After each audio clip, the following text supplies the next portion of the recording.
અને એમાં વોરાજીના ખેતરમાં સદારામ બાપુએ ભાગ બાંધ્યો છે, ભાગિયા તરીકે કામ કરે છે. અને એમાંથી જે સમય મળે એ સમયનો સદુપયોગ પ્રભુ ભક્તિનો ભજનમાં કરે છે. સાહેબ,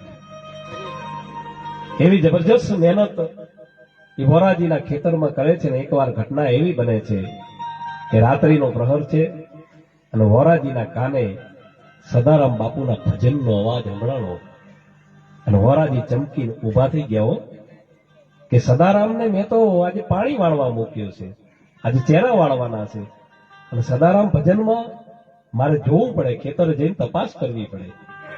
અને વોરાજી છે એ ભજનમાં ન ગયા, સીધા પોતાના ખેતરે પહોંચ્યા. જોયું તો સદારામ બાપુ તો હરિનું નામ લેતા લેતા ચહેરા વાળી રહ્યા છે, મજૂરી કરી રહ્યા છે રાત્રિના પ્રહરમાં. જોયા દૂરથી સદારામ બાપુને જોયા, વોરાજીને વિશ્વાસ થઈ ગયો સદારામ તો આય છે. પાછા આવીને જોયું કે આ તો સદારામનો અવાજ છે. ભજન ચાલુ હતા, ત્યાં તો સદારામનો અવાજ છે. અને લાવ કે નક્કી કરી આવો કે સદારામ છે કે બીજું કોઈ છે, ખાલી અવાજ છે સદારામનો. અને વોરાજી ત્યાં જાય છે સાહેબ, અને ટોટાણામાં કોઈ ભક્તના ઘેર ભજનનું આયોજન ને એમાં સદારામ બાપુ છે એ મીઠા મધુરા ભજન ગાઈ રહ્યા છે, ભક્તિમાં લીન થઈ. અને આ સદારામ બાપુની સામે દ્રષ્ટિ થી વોરાજીને આમ કહેવાય કમકમાટી છૂટી ગઈ કે આ શું, હું હમણાં જોઈને આવ્યો છું, ચહેરા વાળતા હતા.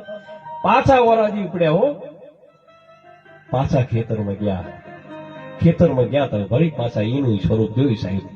સદારામ બાપુ હાથમાં પાવડો અને ચહેરા વાળતા હતા. વોરાજી ત્યાં ને ત્યાં બેભાન થઈ ગયા સાહેબ. એને એમથી ખૂબ થયું. એમ હવારમાં ભાન આવ્યું અને સદારામ બાપુના ઘેર જઈ પગમાં પડીને કીધું કે હે બાપ, હું તને ઓળખી ગયો છું.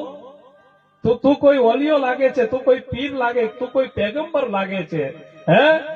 તું જ્યાં જોવે તે મને સદારામ દેખાય છે. આજે બબે જગ્યાએ મને સદારામના દર્શન થયા. બાપ, મારી ભૂલ થઈ ગઈ, મેં તારી પાસે મજૂરી કરાવી.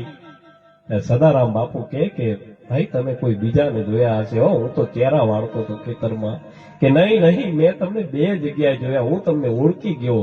અને ત્યારે સદારામ બાપુએ પ્રતિજ્ઞા કરી હતી કે હવે ગમે એ થાય, મારા ભગવત આ નક્કી મારા રામને આવવું પડ્યું છે, મારા ઈશ્વરને આવી મારું કામ કરવા માટે, ચહેરા વાળવા માટે, મારા ખુદ પરમાત્માને મારી લાજ રાખવા માટે આવવું પડ્યું છે.